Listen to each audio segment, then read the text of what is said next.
Welcome to Prose and Cons, a podcast by writers for writers, brought to you by Precipice Fiction.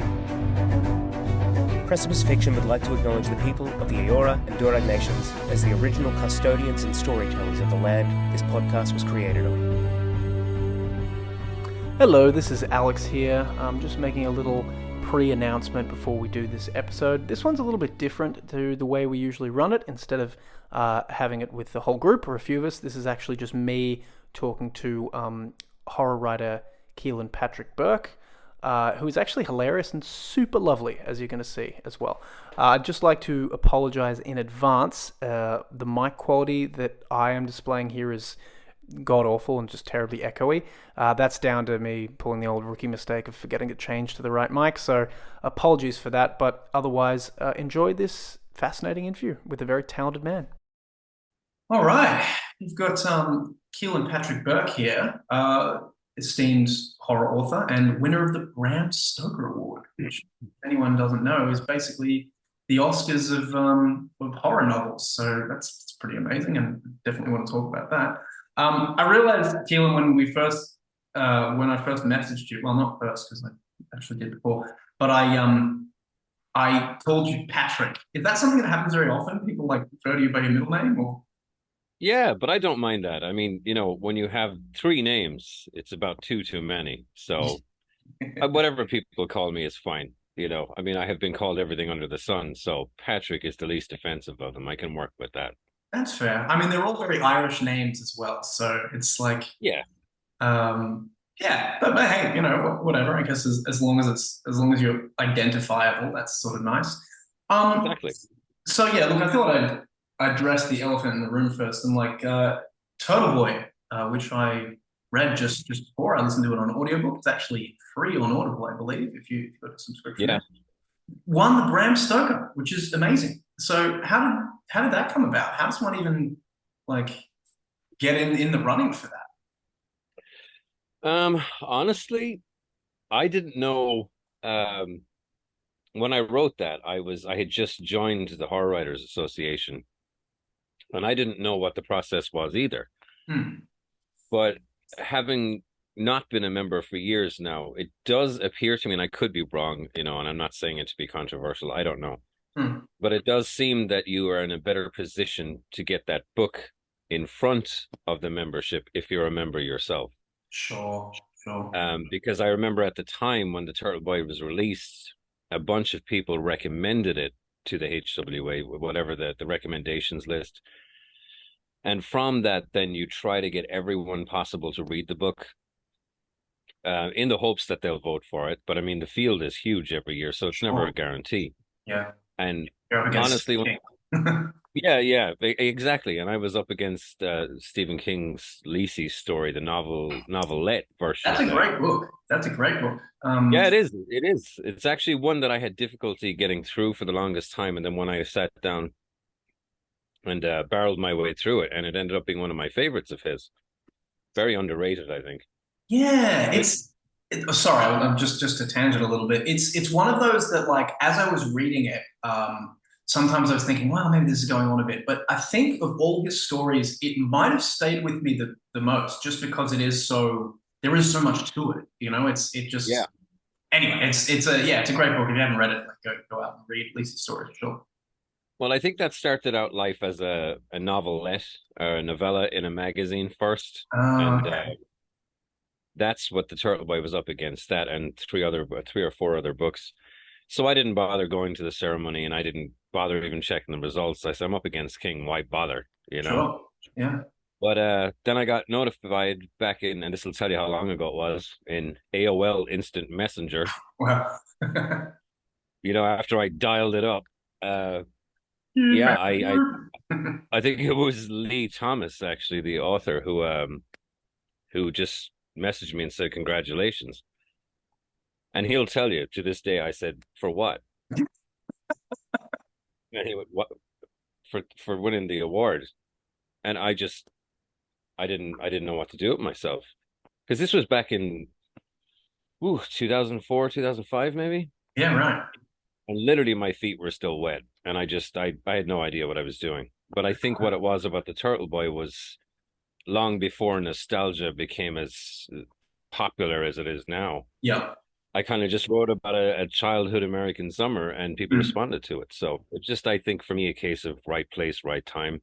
If I did it now, the market is so oversaturated with that stuff, people probably wouldn't even blink at it, you know? That's true. That's true. I mean, after Stranger Things came out, I think there was just this like, and of course, you know, I'm sure Stephen King's name will come up multiple times in this conversation, but of course, he was the original peddler of that brand. I mean, you could argue that he created it, but that's just got such a swathe through the cultural, you know, mindset right now that it's just, you know, it's coming from everywhere. But I can see how that would have fit in like a dip of that where people are like, it's like, okay, cool. Yeah. Yeah, that's amazing though. And it's got such a twisty story too, you know, like I don't necessarily want to do any spoilers, but like there's the thing at the end where you're like, oh, okay, something with the dad, and then the bit right at the end where you're like, oh, okay, this is a whole different thing. this could be some thing going forward. Yeah. So, and I mean, I think that, you know, just like how retro is the thing now, twists have, I think, kind of become an imperative for some writers, particularly in the horror genre, where you'll see reviews of books that just, well, it just told a story and it didn't get twisty at the end, which is what I want. So yeah, I wanted, and I grew up watching the original Twilight Zone and everything, so that twist in the tail thing has always appealed to me. But I think that the Turtle Boy was kind of an amalgam of all my inspirations to that point. King, obviously, Rod Serling, Ray Bradbury, and yeah, I think it was just one of those books that hit at the right time. I think I was lucky. Yeah, that is awesome. I mean, it's just such an amazing thing to have snagged that and been in that place, you know. So, I mean, look, you're reasonably popular on TikTok, which I think I saw happen at some point because I remember seeing you when you were at about maybe 6,000 or something, and then you started doing the Irish stuff, and it just like went up to like 20K. What was the story there, you reckon? It was a video, and I mean, I wasn't chasing virality or anything. I was actually just having fun making stupid videos, and I mean, I think that's really the point of TikTok, you know. And I think writing is about the only thing I take seriously. Anything else that's kind of tangential to that is just, I mean, if you have to promote yourself, be a little bit of an idiot about it, you know, and have fun. Or what's the point? Because you'll exhaust yourself. Totally. So I just did a video, I think, how to curse politely in Irish, how the Irish curse politely or something. Yeah. But yeah, man, that blew up. I remember putting my phone down after uploading it. And I went off and I can't even remember what I did. I think I made dinner and then I come back and my phone was hopping on the counter. I was like, what is this? And I couldn't believe it was that popular. And of course, in typical fashion, nothing has been as popular since. You know, they get you hooked. Yeah, of course. Your videos still crack, you know, like a couple thousand views every time, which is more than I can say about mine. And you know, more credit to you there. Do you think there's been much of a actually? Sorry, step back. You predominantly go through small trade publishing houses, is that right? You're not technically self-published, but you've done some stuff at Graveyard Dance and Cemetery Dance. Cemetery Dance, yeah, I do. Yeah, I've worked with a lot of the small press publishers, or like Cemetery Dance, Subterranean. Yeah, they back in the day, that was where it was at. You know, there was. Yeah. But I always send stuff off to New York. I always tried the traditional publishers. And then for about 10 years, I just kind of, once the ebook explosion happened, I had about probably 15, 16 books already out at that point. So I decided to re-release them myself. And that proved to be a wise business decision because I've been able to do it full time since. Oh, that's amazing. Yeah. But yeah, I'm not one of these people who says I will forever self-publish or I will not self-publish. I don't really care where the books end up as long as people get to read them. Yeah, you know? You're not a purist either way. You don't. No. And I mean, my latest book I've been working on for 7 years. I'll finish it this year, and it's already been to my agent, and she got back to me and has some notes for me that make it even better, which is what you want. And once that's done, then she's going to see if she can sell it in New York. And in the meantime, I'll keep releasing shorter stuff, novellas and what have you, on myself, you know. So I don't really have thoughts on it. I know I've seen a lot of people who just absolutely refuse to go the traditional route because it's pure evil. Yeah. And, you know, there's something to be said for the frustration involved in that, the long waits, everything. But there's an equal amount of problems with, I think, self-publishing as well, particularly when people just want to do it for the immediate validation. And so they can skip right over the whole gauntlet and go, look, I'm published. Yeah. Totally. You know, so I mean, it's a bit of one or the other. I mean, if your work is good, it doesn't really matter where your work ends up, as long as people can find it. That's a really good attitude to have that I haven't actually looked, because most of, as I'm sure you're aware as an author, most of this stuff seems to be fairly split one way or the other, and there's plenty of hybrids and things out there. But most people do tend to be like, oh no, I pretty much just go. But there's definitely something to be said for both, because both markets have their own appeal. Obviously, there's the literary cachet of going for a more traditional self-publish, and then there's the flexibility and the little guy ability to sort of duck and weave with the self-published stuff. Do you have a I'm trying to think of how to formulate this.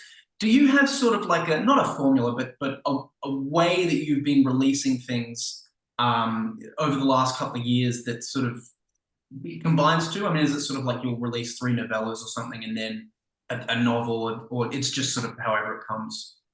No schedule whatsoever. I basically will sit down and write the idea. If it wants to be a short story, it will. If it wants to be a novella, it will. If it wants to be a novel, it will. I don't know.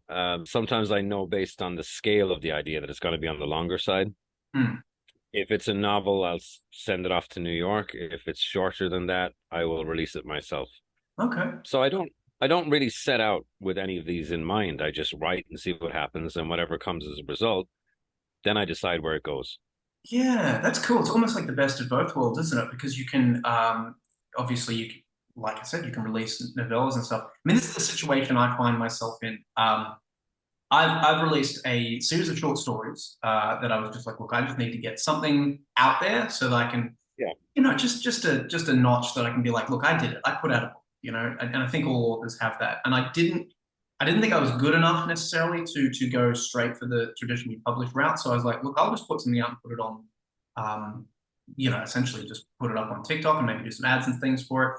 And I did that, and I've got it out, and I've got a book now, and a writers collective, Precipice Fiction, actually the ones who this podcast is sort of sponsored by, I guess you'd say, or created by. And we put out a book as well, another set of short stories. And now I'm sort of writing a novella, which I would love to do the same thing with. But then there's the bigger book that I'm like, I wouldn't want to just throw that out and have it fall on deaf ears. So in that route, it might be more prudent to go, well, look, I'll put this aside to go to the trad market. So I really like that idea of like, look, you don't have to put all your eggs in one basket. You can mix and match. I think that's really, really fascinating. Well, yeah, because what you can do as well is if you write a novel, you can set a time limit and say that when this is done, I'll send it to an agent or I'll send it to a publisher, and I'll give it a year, and I'll go away and I'll work on other stuff. If after a year there's been no noise from New York, I'll publish it myself. Oh, I love that. See, that's exactly what I was looking for. When the main thing is that when you send something out, don't sit there obsessing and waiting for it. You move on and have a body of work, because if that book sells and they come back to you and go, great, what else have you got? You've got nothing, because you were sitting there waiting for it to sell. You're just sitting there with your fingers crossed, like, please. Yeah. But yeah, I would definitely not advise anybody to burn any bridges. I would say keep as many options as possible open. Yeah. Because even if you've been self-publishing for 10 years and you're making a good living at it, if New York comes calling someday and says, hey, listen, this book you wrote has gotten great notices, we'd like to publish it, the last thing you want is to have TikToks out there where you're bad-mouthing trad publishing because it didn't suit you at the time. Yeah, and there are plenty of those out there too. Oh, I know. I see them, and I'm like, oh God, it's cool if you want to self-publish for the rest of your life, but if the bottom collapses out of self-publishing, where are you going to go then? True. And it's just, it's such a saturated market already. At least if you go that trad publishing route, then you can at least, there's a you can push through the noise at least, because trad publishers have got the marketing budget and stuff to make sure that you get at least a little bit seen. Awesome. Okay, let's talk about my favorite work of yours that I have read. And I haven't read, honestly, I think I read The Portrait, which I was asking you about before. I also went through Turtle Boy, obviously, but the way I found you was through Sour Candy, which is, I'm probably going to say my favorite, or close to my favorite horror novella I've ever read. Like, it's just so chilling. That's just such a terrifying story. And I don't know what it is about it.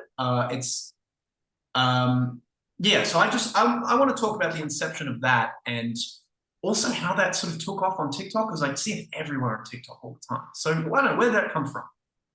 That one's a crazy one. I haven't had an experience like that since. What happened was the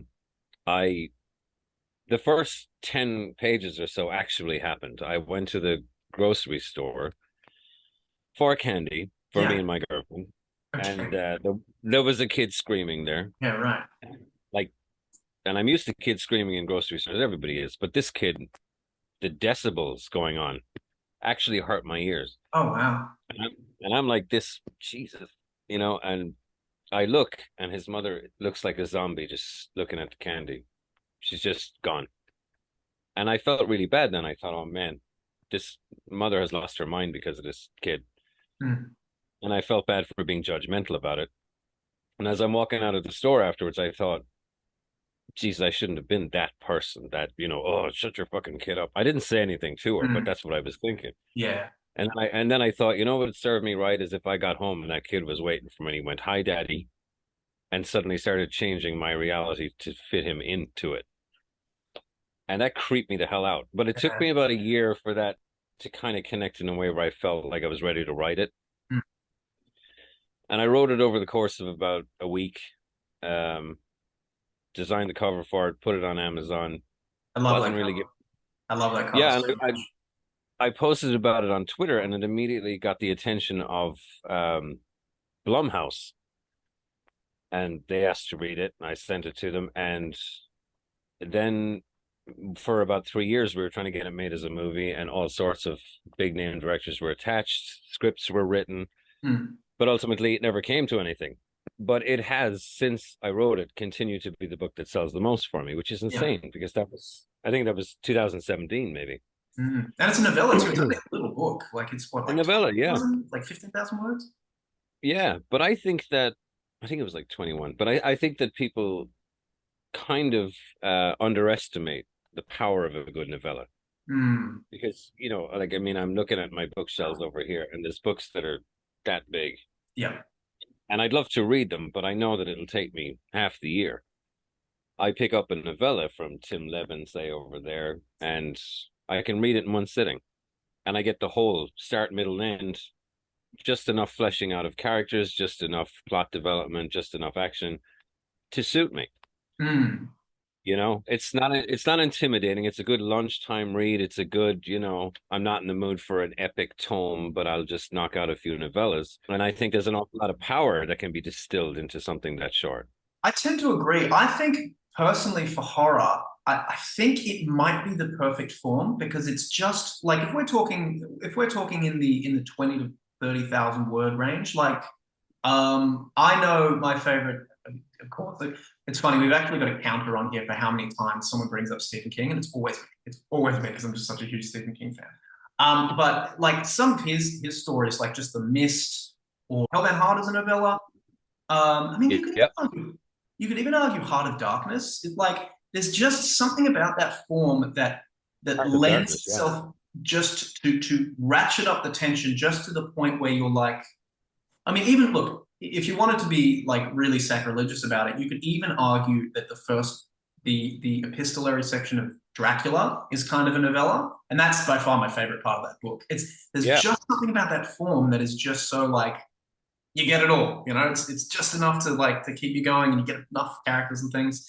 Well, and it's funny how many readers particularly turn their noses up at the idea of novellas when half of their favorite books are novellas. They're spaced to make it look on the bookshelf like it's like that. Yeah. The Turn of the Screw. Henry James called the novella the beautiful and blessed novelle, and The Turn of the Screw is a novella. Half the classics, The Picture of Dorian Gray, they're all like they're packaged like novels, but with spaces that big between the sentences, you know. All the pages at the beginning and the end, yeah. But yeah. So, and like you were saying, Stephen King, some of his best work is novella length. The Shawshank Redemption, you know, all the Apt Pupil, all the stuff in different seasons. Yeah, that's I a great can write. one. I would argue sometimes he's at his best when he keeps it shorter. I think so personally. Like, I mean, look, The Stand is a great novel, and like I said, Lacey's Story is really good as well. So he definitely can write that longer form, but there's just something about that really condensed form that I think brings out the best in him. Like, I don't know. I think that might be, I think that might be related to the form as well, just the genre, just in terms of. I mean, how many novellas have you written in your career? Wow. Probably about 12, I'd say. Yeah, wow. Possibly more, I think. Yeah, but I'm a big fan of them. And what I've noticed over the past couple of years is how much more film interest there has been in my shorter stuff than the longer.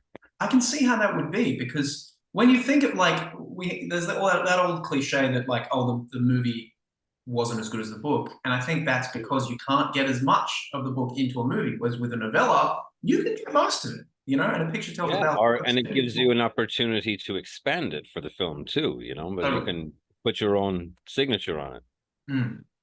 But yeah, it's I'm a huge fan of novellas. I always have been. And when I see these people talk online about, I won't read those, I don't like novellas, I'm like, how could you not like them? It's still a story. Yeah. Why does length have anything to do with it? You know, I think there's that sense of endurance that a novel brings out in you as well. It's like, oh, you know, I'm gonna get to the end of it. I'm gonna get to the end of Freedom by Jonathan Franzen. Like, you know, I'm gonna read Bleak House. I'm just gonna go through the whole thing, and like it's. You know, there's this sort of machismo to it, I guess. Maybe, yeah. But I mean, I enjoy them all equally. But I don't badmouth books based on their length. And it's arbitrary. Yeah, I love short stories. I love 10,000-page novels. You know, I like 50-page novellas. It doesn't matter to me. Only the story matters. As long as it's a good story, as long as it's got a good beginning, middle, end. Good, well fleshed out characters. I'm a sucker for place, personally. Like all my ideas start from a place. You know, do you find that? I know you're in Ohio now, and obviously, the Turtle Boy is set around that. I don't know if it's specifically in Ohio, but it's set around that sort of area. Do you find place to be a big inspiration in terms of what you do, or do you come from the characters first? I mean, it varies, but I love to write about places I know, and I've traveled all the way across this country, and I've seen every state. And we'll say the last time I was down in Tennessee, all the kudzu vine had grown over everything, and it looked like figures had been covered instead of just trees. All these shapes across the landscape, and that creeped me the hell out. Yeah, right. So things like that, I mean, my brain immediately started getting working. Excuse me, but yeah, so sense of place is definitely vital for me. But whether or not that's the origin of the story or just a factor of the story, it really depends. But yeah, I've definitely been places where I've left there going, okay, I got to set something there because that was incredible. Yeah, cool. I remember there was one I was doing that was sort of like it almost wound up being sort of like an urban fantasy sort of thing. And someone told me it was actually very similar to Good Omens by Neil Gaiman and Terry Pratchett, which I've actually never read, but it started from this like a gas station in Arizona, which I've been to obviously, but like I just saw there's a few things that I've done that have been set in the desert, but just something about red earth and like just this barren planet, like, you know, like just the gas station thing is, I don't know, it's just an interesting jumping off point, or at least, you know, somewhere to give you some ambiance about it. Well, the thing about a desert setting too is it's like a blank page in itself, and Yes. you're very much focused on the characters in this bland expanse, So you're zeroed in on the kinds of people who would choose to live there and what they get up to when they are. Mm, yeah, definitely. I love that. I love that myself. I love seeing stuff that's set in the middle of nowhere. Yeah, because it's just like, have you ever seen The Witch? I forget the director's name, but the one he Yeah, also Lighthouse. Like yeah, that's just all about that. That place is its own character. That whole I love farm that. Yeah, zone. It's yeah. just so spooky and barren and like, oh, we're all gonna die. It's Robert just. Eggers. Yeah, I think he's doing Nosferatu next. I'm excited to see that. Oh, really? Oh, that'll be Mhm. great. Yeah. Did you see The Lighthouse as well? Or I did. Yeah, I've seen everything he's put out so far, but big fan. yeah. I love the atmosphere of his films. Yeah, it's almost tangible, isn't it? Like you could Yeah, cut it with a knife, as it were. It's just so oppressive. It's actually this particularly Lighthouse, quite funny as well in like little snippets, but it is just so like you feel every beat. it is. It's like a kind of an absurdist horror movie. There was a lot of Yeah, things to be amused by while being horrified at the same time. yeah, that's the game, isn't it? Like Hmm. funny scary is a really interesting pairing there, but it can Tough work. to pull off. It's tough to It pull it is. off. Because of the tension. Like if as soon as you make someone laugh, you cut that tension. So it's hard to. But yeah. If you can do it, it's good work if you can get it. Well, if and the thing about it is that if you have to make the comedy funny and the horror horrific, because if you Yeah, fail on one of those, you're failing entirely. You know, yeah, yeah. There's not a lot of space for error. That's for sure. Jeff Strand, he's actually fantastic at that. He's a novelist, Jeff but he Strand, was it? Jeff Strand, yeah, he writes comedy Right. horrors. They're really good. Actually, this is something I meant to bring up. Like you on TikTok, you're incredibly funny. But we don't get a lot of that humor necessarily in many of the works that I've read. Do you think it's just that you just like double down on the horror and just go, this is my lane and that's kind of what I'm going to do in this idiom? I mean, there's a vein of humor in some of the stuff that I've written, but not the kind of idiotic humor that I have on TikTok. Sure. I Yeah, mean, it's a different kind. a lot of it is, making fun of myself and Ireland and the absurdity of the division. You're from Ireland, people tend to have an idea of what that means, and they're usually wrong. It's Yeah. just like being from Australia, it's like being from anywhere else. But it's glorified. So I think my videos are basically just pissing all over that, Yeah. because it's stupid. But yeah, when it comes to horror, then horror is like me going in and putting on my suit and tie and sitting down, and my job is to fuck you up. Yeah, of course, of course. And When I leave that alone, like you say, when it comes to comedy horror, the comedy breaks the tension. When I walk away from writing something deeply dark and depressing and grim and horrifying and shit, then I get on TikTok and I want to have a laugh. yeah, Yeah, fair enough. It's like a bifurcation of your personality. You get a exactly. bit of this that way, and then you want to just mix it up on the other one. I was going to say your brand of horror in some of them, particularly the portrait, and I would argue as well Sour Candy. It reminded me a lot of Nick Cutter. Have you read his stuff like The Deep? Yeah, I read The Troop. I haven't read any of the ones since then. I haven't The read The Troop. Truth, but I've heard good things. What's that? It's it's fucking bleh. It's Yeah, good. It's good. It's really good. But oh my god, I was activated the gag reflex a couple of times. yeah, I've heard it's pretty intense. I really like The Deep. Actually, it's kind of a like an Eldritch horror thing. Like, but it Yeah, I takes. have it. I have it here. I have it here somewhere. I haven't read it yet though. No, I recommend it. I've made my way through it in like 2 days on an ebook. It's great. I do want to read The Yeah, Truth though. That's yes, I've you heard. should. I think you'll like it. Yeah, it's good. Is it like a like only read it once sort of thing or? Yeah, yeah. I won't be revisiting. Well, I don't reread books anyway, but Yeah. there's Me too neither. many of them. There are. Yeah, I've got a friend. Oh, look, I do have a few comfort reads, but like I have a friend, Paddy. Actually, his name is. He's of Irish descent.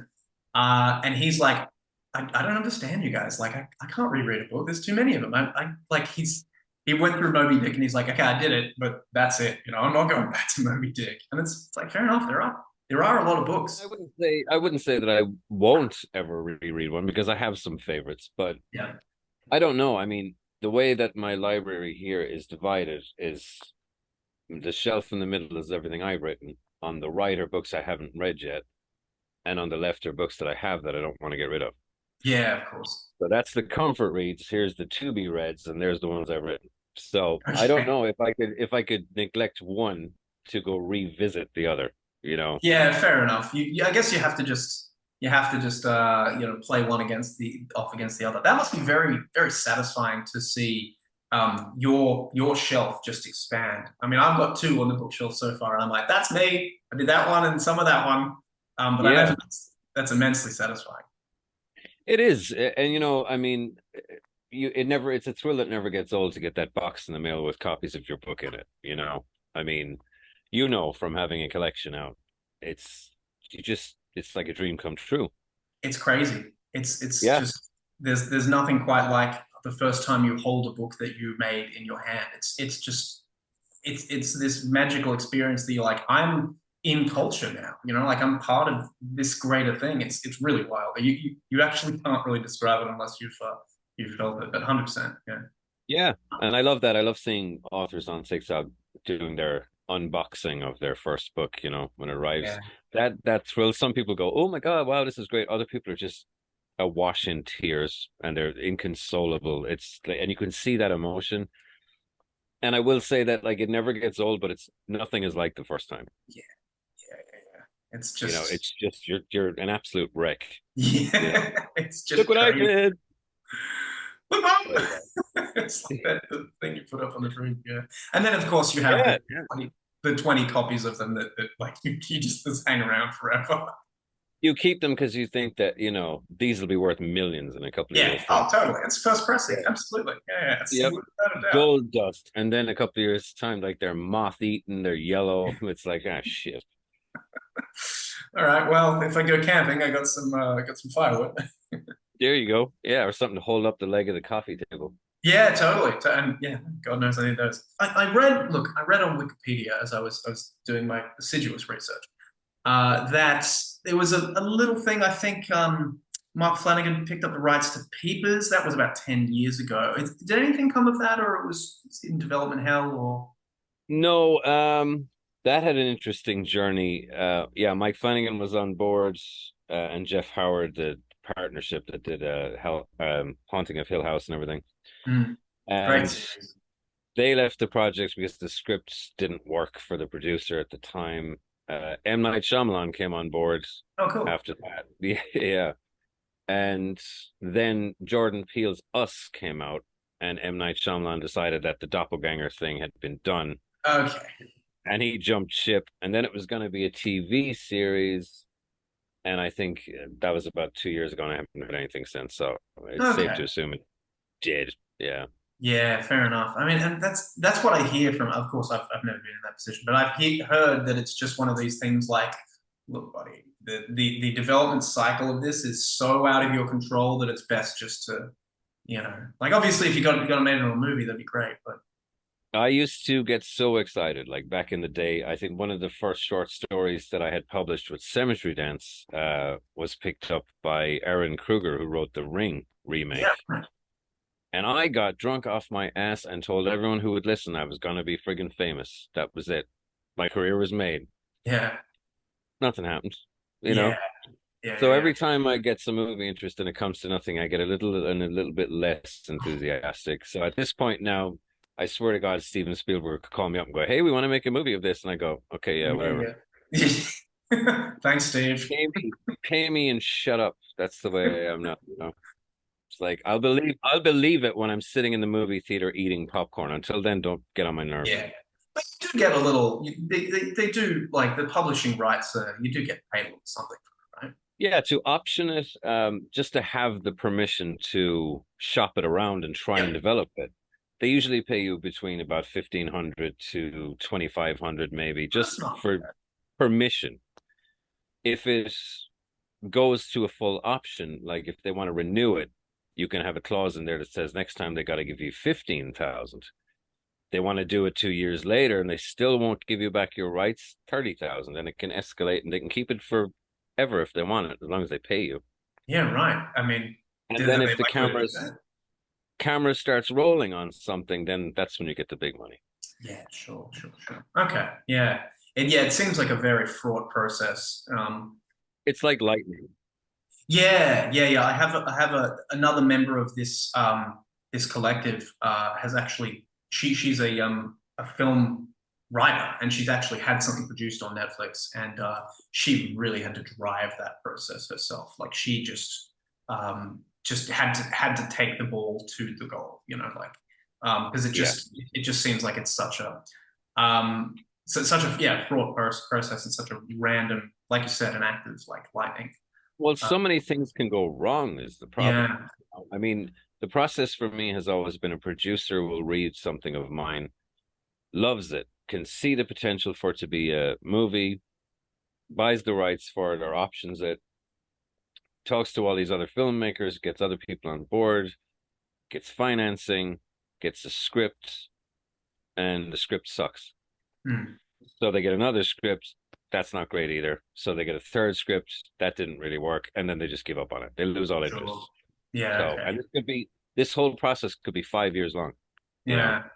And then you're like, oh, any day now it's going to be a movie. And then it isn't. So. And the author is very rarely allowed to make the script, are they? So it's just totally outsourced, right?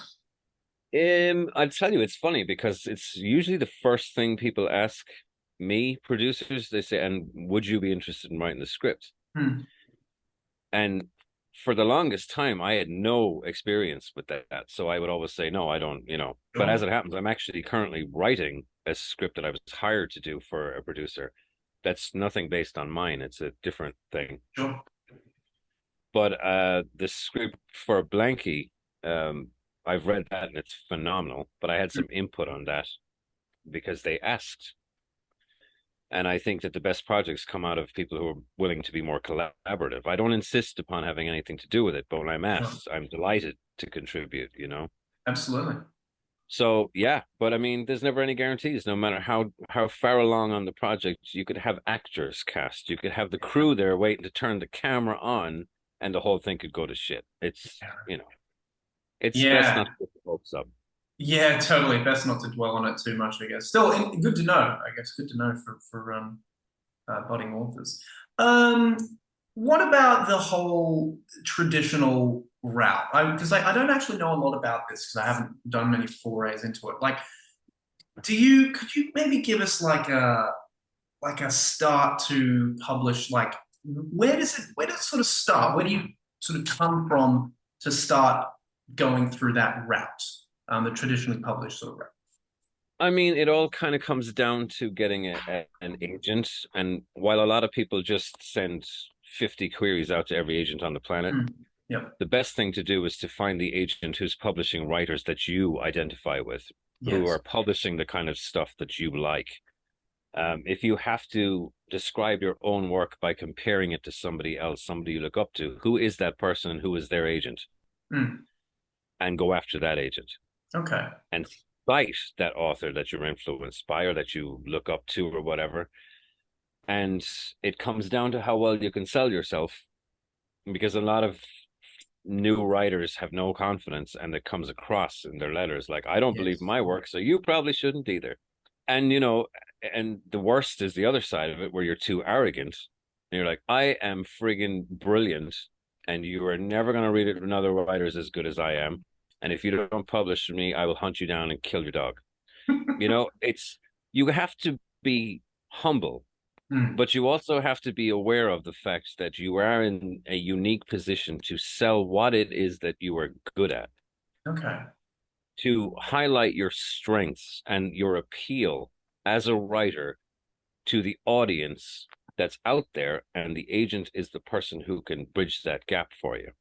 The first step is making the agent believe in you, because an agent who believes in you will go through hellfire to sell your work. Right. And you get that, the agent will guide you along the rest of the process, which is basically going out and having lunches with publishers, or calling them up, or emailing them, or Zoom calling them, trying to create the same level of intrigue in these publishers that you created for your agent. Okay, cool. So that sounds like a pretty repeatable process then, if you can do it the first time, which is pretty cool, I guess. Just get your elevator pitch. I've had a look into things like, I'm not sure if you're aware of this because you were probably a little bit beyond the process by the time it was a thing, but I've had a look at there's a site called Query Shark where basically our authors will send in their queries to a prospective agent, and this agent will sort of go through them and just tear them to shreds. It's actually hilarious, but also very, very instructive, just in terms of like, this is fine, but what is your plot? Like, what are we talking about? You know, like don't start your sentences with this. Like, she'll just absolutely decimate these queries, but it's very, very instructive. So What it is I think the key thing is you can research the hell out of it on how to approach agents, but I think the thing that works the best is honesty. sure, yeah. And I'm not talking even industry appropriate honesty. I'm talking about a level of authenticity where you're basically telling the agent what you know is good about your book and what's good about you as the person who wrote it. Because I've read dissertations on how to approach publishers and agents and all that blah, blah, blah. And I've had 2 agents in my lifetime. My current one is an absolute amazing person. And I ended up with her by looking at the very top of the list of agents, the best possible one, and sending her a letter that outlined what it was that I wanted to do, where I felt I was on the career ladder, where I wanted to be, and what I thought was in the way of me getting there. I am the thing that was in the way of me getting there. Yeah, and I sent her sour candy at the time, and she called me, and we talked for about an hour and a half, and we had chemistry, and it was, but I wasn't there doing a panicked sales pitch. I was just talking to her as myself. And a lot of people forget to do that, and they show up with whiteboards, they're like, well, this is what I accomplished in 1984. It doesn't matter.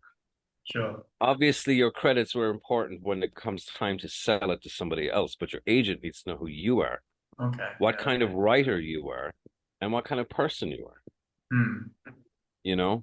So I always advocate for sincerity above all else, and people research so hard and so often and so much about the process, it begins to friggin' cloud their minds, and then they sound like a chat bot when they're talking to publishers or agents. And it's like, this is what I am, and I just be yourself.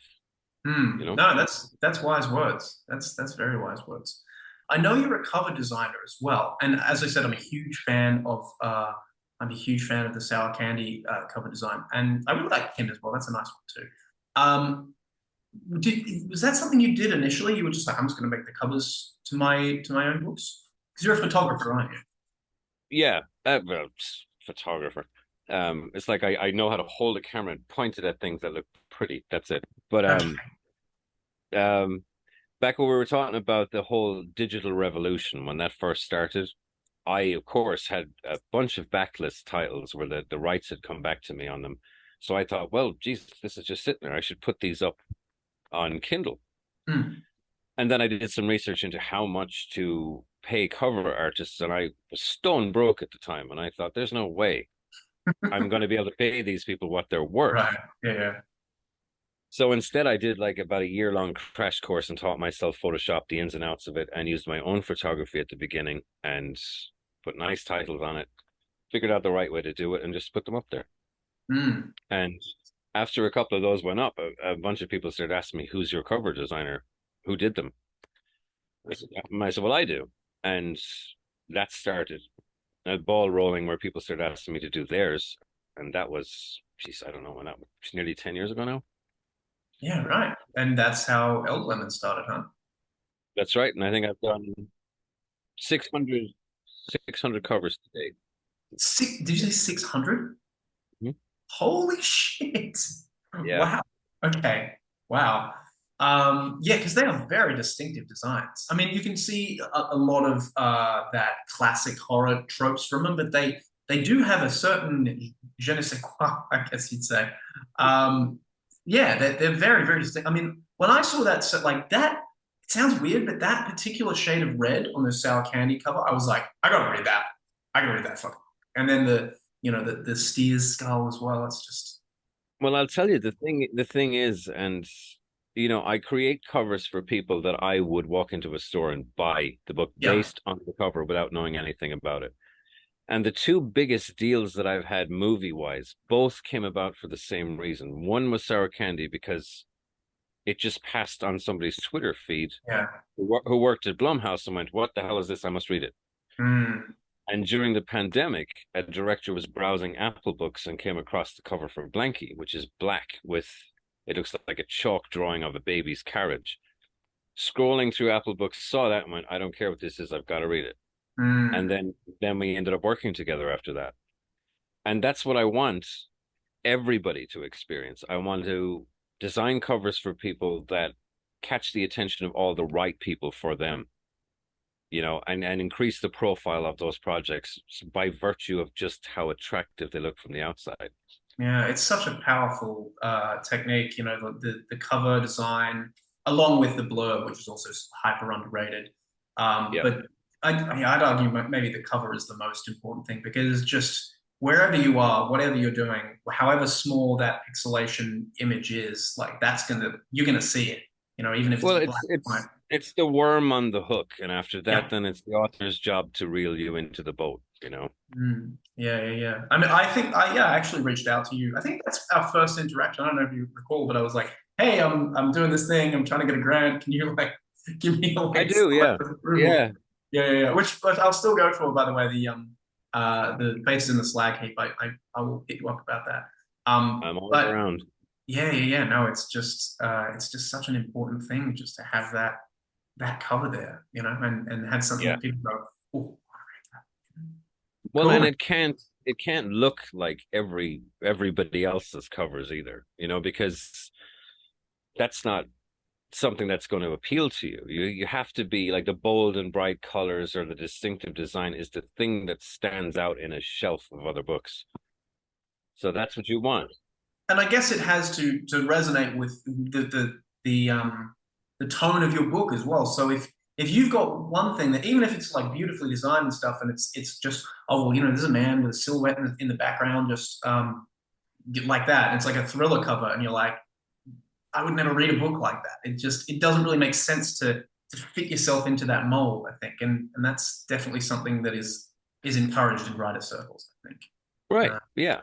Exactly. I mean, you're not going to have like a beautiful, colorful cover with explosions of paint and it looks all happy, and then you read it and it's about somebody who shits chainsaws for a living. I mean, that sounds like a good book too, actually. Well, let me write that down. Don't steal that.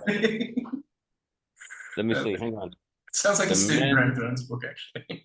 The Man Who Shat Chainsaws. Okay, there we go. Just put that in the little thing there. You said that the idea for Sour Candy was about a year-long gestation process. Do you find that that's fairly common, or are there some that you just like, oh, just need to jump into it, write it down, or some that just take years, or is it fairly consistent? It can be different depending on the idea. I remember a story called Visitation Rights that I was literally sitting there watching sports or something on the TV. I wasn't even really watching, but it came start, middle, and end. The entire story hit me right between the eyes. I jumped up, grabbed a piece of paper, wrote the whole thing freehand, and oh, that's cool. It was done. You couldn't even get to the typewriter. No, computer. I just had to write it on pieces of napkins, on the phone book. I was writing it everywhere, but because I was afraid I'd lose it. And then there are stories like the latest novel that's taken me 7 years. So, I don't know. Some stories I have to write immediately, and others they have to click in my head completely before I even bother to sit down to write them. Like, there's a novel I've had knocking around there for about 3 years now, and it's getting close to being ready to sit down and write it, but I won't try until it is.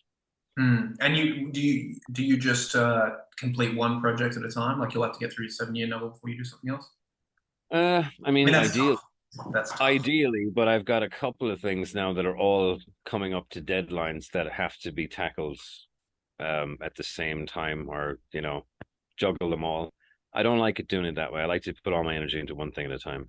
Yeah, I know the feeling. Otherwise, you just feel too scattered. Like, I have a problem with I'm great at just pantsing something out, but in terms of going back and editing it, I really have to make myself sit down and focus. And if I don't, I'll just go and write something else, and that'll be something that gets finished but doesn't get edited. So it's. I love the editing process because that's what you come at your leisure afterwards when all the hardest work is done. The book is there, it's done. If you never touched it, it's a complete novel. But now you get to go in and pick through the bones. It's fun. Yeah, there's something very satisfying about that, like the sculpting away of the little, if it was a clay sculpture, like just getting a little indent in the nose, and those little Phillips, like they're like, oh yeah, no, then she sees the red shoes over there, that'll tie back, like. Yep. Or there's like a beautiful poetic paragraph that you realize is completely unnecessary, and you delete it, and you put one line instead, and it's short, it's short and sharp, and it works perfectly, and it just makes the whole thing feel better. Cool, man. That was super fun. All right, let's leave it there, I guess. But your most recent, I'm sorry, is it a novel or a novella? Guests. It's right on the line between the two. Okay. Cool. Just to confuse people. It's it is, I think, technically a short novel, because it's about 40,000 words. But Guests. It's the most recent one. And people seem to be digging it, which is great, because doesn't matter how long you do this, you can put out a book you're really proud of and have everybody hate it. We're like, well, that was a waste of time. I mean, it's got another great cover. Like it's actually very reminiscent of The Thing, to be perfectly honest, which I can see you've got there. That John Carpenter classic. That was completely by design. I'm trying to see if I have the core of the idea is losing your identity to something else, which is functionally the same. Yeah, that's very simple. The frozen environment, the colds, not trusting people. So it's definitely my love letter to The Thing. Oh man, I might have to read it right now. I think that might be my favorite horror movie of all time. So I might have to. It is my favorite. There you go. Do you know it's a remake? I didn't realize that. It's a remake of a movie from, I think, the 50s. Like, I love that one as well. Yeah. I've never seen that one. I've never seen it. It's actually great. The monster's kind of cheesy in it, but it's got that same sense of paranoia and sense of place about it. I really dug that one. I love the two of them, and the prequel or prologue, whatever the hell they did in the 2000s, I wasn't such a huge fan of. Yeah, there was definitely a period there where horror sort of just took a bit of a nosedive. The whole like brat slasher thing, and it was it's fun for what it is. Like, I remember one of the 13 Ghosts, it actually scared the hell out of me. But looking back at it, I was like, this is actually not as good as that what it was. And I was like, it's actually funny you say that, because I loved that when it came out, and just like you, I watched it a couple of years back, or tried to. Yeah. And the freaking spasmodic editing of that thing gave me a headache trying to watch it. Yeah. Everything's flashing and zipping around, and I went, oh god, no, forget it. Yeah, great concept, but just a little bit, I don't know, with the sliding glass door thing, and they're like, I guess the agents split, and we're like, you didn't need to do that. Like, it is funny in a way, but and that's a remake too, right? I didn't know that, but it makes a lot of sense. Yeah.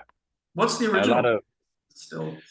The original is 13 Ghosts. I think it was in the 60s, maybe. Okay. The original is not good, isn't it? I think if I remember correctly, they were all a bunch of cheesy William Castle movies. The whole Carnival Barker kind of guy who got people into theaters with gimmicks and electrified seats and had like clowns on wires and shit.